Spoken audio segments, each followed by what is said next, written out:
So, everybody,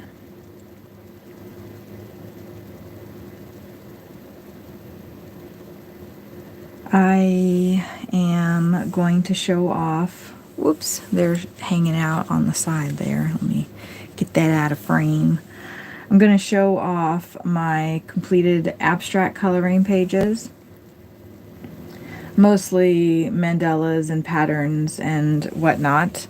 And we will go through those. I hope everybody's having a good Sunday night. I know I am. I have been watching a little TV and goofing off. But let's see, I'll put my first page in here. I want to see what it looks like, because last time I was having a problem having my things centered properly, but these are centered well. This is from a book that I got at Walmart, actually, I believe, called Mindful Coloring. And I showed it on the part 4 of my completed my collection of books. So I did a fire and ice combo, which is basically blue and orange and red and yellow. And this is something that one of the first pages that I colored. So there's not like a lot of blending or shading. I was just using darker and lighter colors to kind of make a better thing. I don't know. But that's one of the first pages that I ever colored. And I think I used Prismacolor Premier pencils, because that's one of the first sets that I ever bought. I went straight to the good stuff. Yeah, I think that's what I used on that one. This is the next one that I want to show. And I colored this, I don't know when I colored this, but it was a little while ago, maybe about a year ago. And I think I used Bruntferner, the 520 set on this. And I kept it to a really limited, you'll notice with a lot of these that I kept it to a really limited color palette. The pink, the purple, yellow, and green. And I did some shading and tried to make it look have a little bit, depth and dimension. So this is from the book Patterns and Close-Ups. No, I think it's called Amazing Patterns. It's in my complete, collection videos that I showed. I think part 3. It's basically a mandala book, but close-ups of them. Amazing Patterns, I believe is what it's called. And I'm pretty sure that I used the Bruntferner 520 set for that. The next one is another fire and ice combo, which I really like that color combination. You can't go wrong with blue and orange, red, and yellow. And it looks like I've got like kind of a pinky kind of color. I am really happy with this. All of these pages are laminated, hence the shine on them from the light that's showing. Oh, hey Dark Desert Highway. It's good to see your videos again. Yeah, I've been cranking them out. I know it's just coloring. It's not saving the world or anything, but coloring is nice and relaxing, so maybe that's a little saving. It saves my world, right? So this is one that I did probably about a year ago as well. I think I did this one right before I did the last one that I showed. And I believe that I know I used colored pencils, but I'm not sure which colored pencils I used, so I'm not going to try to guess which colored pencils because I don't remember. There's that one. And then the next one is something that I just did a couple months ago. I got these rainbow colored pencils. Oh, it'd take forever to get them out of my bag. But they're basically, I think they're 8. 1, 2, 3, 4, 5, 6. I think they're like 8 colors in one pencil. So this is from Jade Summers Intricate Patterns. Is that what it is? Intricate Patterns by Jade Summer, yeah.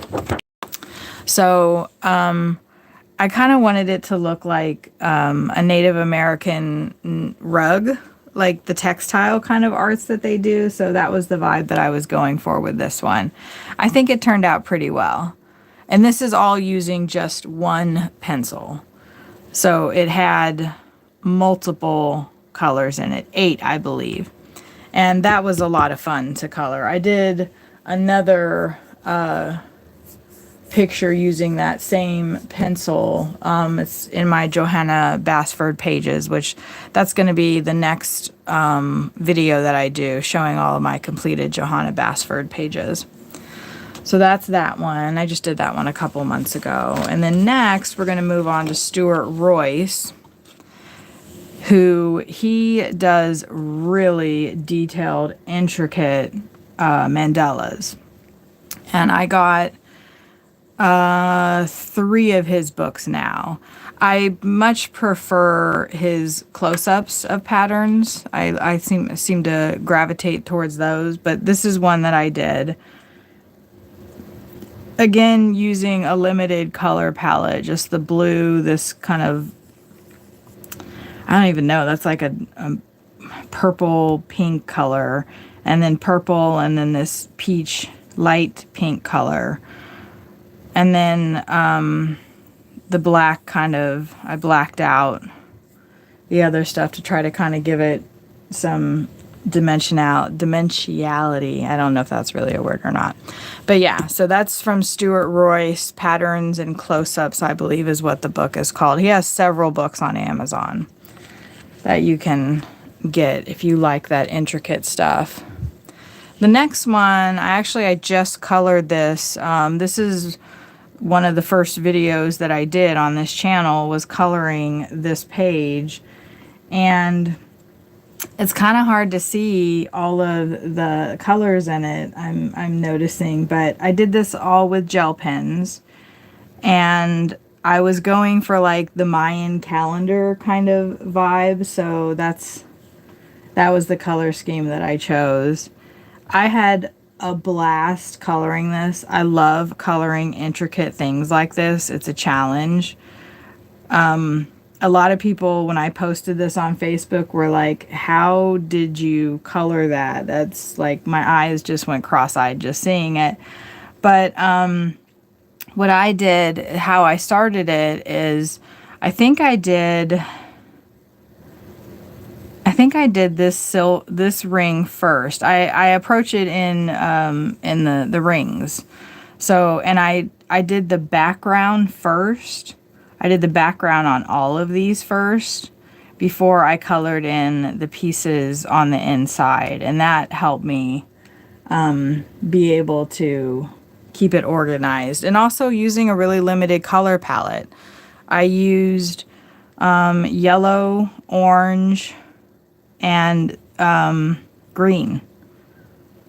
That's all and then I did silver for, these rings, and that's it. And I think that using a limited color palette is a really good idea. It makes for really good cohesive pictures. So that's from Stuart Royce, Patterns and Close-Ups. Intricate Patterns and Close-Ups is what that book is called, I believe.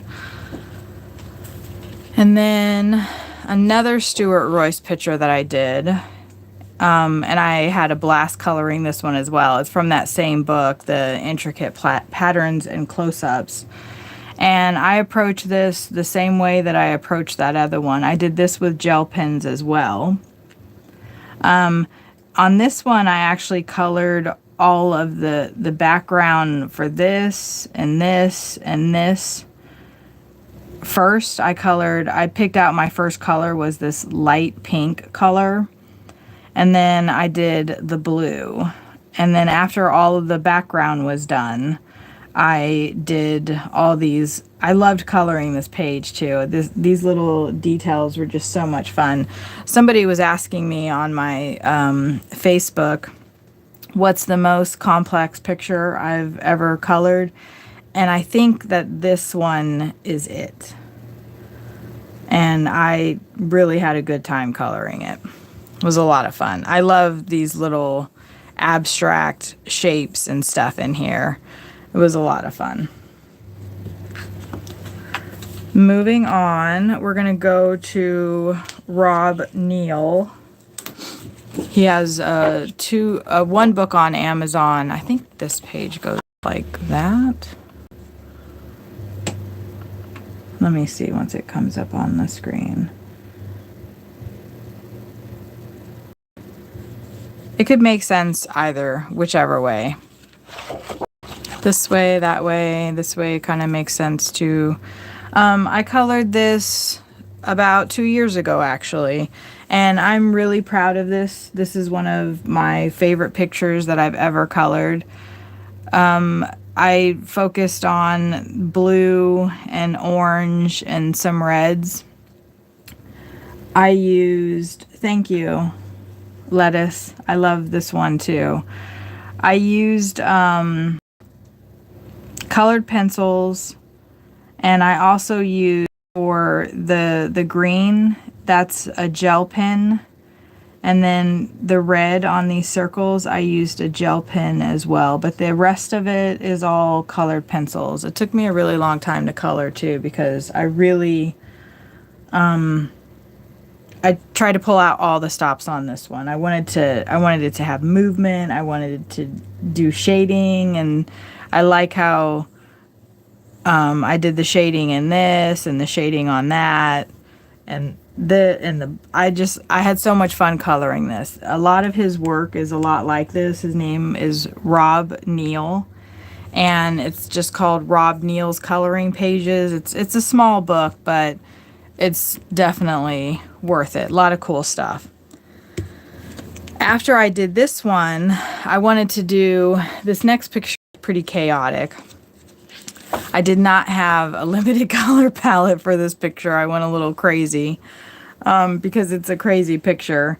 It reminded me of like doodles that you do when you're in school, you know, like you get your notebook out and you just kind of draw all these crazy things. And so that's kind of how I colored it. I wanted it to look like kind of 60s vibe, you know, maybe because of the peace sign, but I loved the little alien with the world. I love his stuff. He's a great artist, and lots of fun stuff to color in this. And you don't even see all of it until you start coloring it. So I had a lot of fun with this picture. I especially I love patterns and lines and stuff, and just kind of, yeah, I love all the little patterns and stuff. So that's Rob Neal's Coloring Pages that you can get on Amazon. If anybody wants links to any of these books that these pages came out of, just let me know and I can provide that. The last four that I'm going to show, let's see, that's upside down. This is Angela Porter. And I think this one might be from Entangled Landscapes. Insanely intricate, entangled landscape, something like that. Angela Porter has quite a few books out. I love her style. I did this with gel pens, and that last one that I showed, this was all pens as well. But I did this with gel pens, and I did a limited color palette with just the pink, the purple, the yellow, the green. That's a pretty common combination of colors that they're all going to go together and look good. Yeah, I plan on doing a live stream with some of her pictures once I get done with the other pictures that I've been coloring. I got so many work in progresses going on right now. But yeah, that's from Angela Porter's books. The next one, I am really pleased with how this one came out. Again, the limited color palette with just the pink and the purple. And then I used colored pencils on this, and I also used gel pens. Like, all of this is gel pens, but these flowers are colored pencils, and this is colored pencils right here as well. How I was able to get that blending with those clouds right there. I believe this is Angela Porter's Entangled Gardens, maybe, is what this one's from. I have like 5 of her books, so I kind of get them mixed up, but I was really happy with how this one turned out. I love, again, patterns, and it's just fun to color. So that's that one. This one, I decided, I've seen a lot of colorists do one color, and so I decided I wanted to do that too. And this is Angela Porter again. I think it's Abstract Zentangles or something like that. I can't remember what book this one came out of, which I should be better about that. But I used, I think, 1, 2, 3, 4. I think I used 5 or 6 different hues of purple on this one, but every single color is purple on this one. And again, I love coloring her stuff, so this was a fun page to color. The last page that I'm going to show that I've completed with Abstract Designs is this one, another one by Angela Porter. And I played around with, again, just using one color, but several different shades of that color. So this is one of my favorite pieces that I've colored as well. All blue. Blue is my favorite color. So I used 1, 2, 3, 4. I think I used 5 different shades of blue on this one. Maybe 6 with this extreme light blue that's almost kind of white, but it's still it's colored, I promise. And yeah, obviously I love coloring stuff like that. I've colored a lot of mandalas as well that I'm going to show off in a video. The next video, though, I'm going to show the Johanna Basford I've colored, which I've got 1, 2, 3, 4, 5, 6, 7, and then I've got some other ones that I'm going to show on the next video. And then the last one of my completed pages will be the mandalas that I've been working on. I've got like 14 of them, I think. So yep, that's my blue, the purple. I really encourage anyone that colors to try a limited color palette and not just pick colors kind of willy-nilly. It really makes your pictures stand out, and they're not so chaotic. This one, I obviously didn't do that. I did try to stick to somewhat of a limited palette, but I'm just going through them all again. This is still my most favorite one. I love his stuff so much. Stuart Royce again. I probably color more of this kind of stuff than I do anything else because it's so relaxing. Like, that's, somebody asked me, I was coloring at the event, and they asked me, just because I was coloring, And they were like, well, what do you get out of it? Like, it calms me down, it soothes me, it makes me feel better. And then at the end of it, I have something that I can put up on the wall. Again, these are all laminated. In fact, I need to laminate all the mandalas that I've colored, so I'm going to do that before I show them off. But yeah, so those are the abstract pictures that I've colored. We still need to get back to coloring in this book. This is the page that I was coloring. I haven't made any progress on it, but yeah, I gotta pick that back up too. So yes, thank you all for joining me, and if you wouldn't mind, please hit the like button and subscribe if you haven't already. I would appreciate that. I'm trying to build the channel up as much as possible. I'd like to be able to just color and connect with other colorists, and I'm still looking for somebody to go live with and do color alongs. I think that would be a lot of fun. So yeah, now I gotta put these all back up on the wall. Again, thank you all so very much for joining me. I appreciate all of the likes and the views and the subscriptions. And I will see you in the next video.